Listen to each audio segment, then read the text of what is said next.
Alright, let's go back to that CEO and deputy example.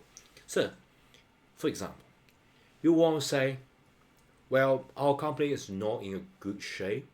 Okay, if right, someone like offer to buy the company, accept that. Okay, if someone offer to invest in the company, accept that. Okay, if someone offer to like a buyout, like me personally, accept that. Okay, you just talk to the assistant, say, yeah, really bad shape right now the company. So if any of these criteria is satisfied, you know what? You don't need to ask me. I'm gonna have vacation. I'm gonna have a meeting. Just sell this company. Okay, you can actually do that. But if you just to think about it, you use this and, it's really hard to achieve. Like, and you have to everything, every criteria, every condition to be true in order to execute a certain thing. But I just want to give you a series of criteria. As long as one, at least just one criteria is satisfied, I'm gonna sell my company. Okay, so you can actually do that, and then you have to use another completely new operator called OR operator. Okay, let me show you. So for example, just comment out everything. Yeah, I don't need anything about that. I will use that maybe.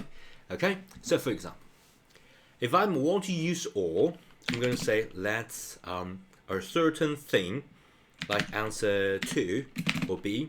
Okay, a certain thing is say false. Okay, certain thing is false, and then I'm holding shift, and there's and my keyboard is like above the enter, holding shift above the enter, boom boom. This is the OR operator. Okay, and then true. Okay, so if you're using the AND operator, you print the answer 2 out. You print the answer 2 out. That will obviously be false, because all of it have to be true in order for the final answer to be true. But OR operator is a little different. Just one is true, that's okay. The whole thing will be true. Okay? Even though this is false, doesn't really matter. This is true, so this is true. Like, whether someone offered to buy my company or someone try to invest in the company, accept that, right? It's just or, like in plain English, right? So the logic actually like makes sense in the English context. So as I said, all this can be a certain calculations answer, certain logic answer. Okay? So for example, these two, I'm going to do that again. So number 1 equal to number 2. Okay?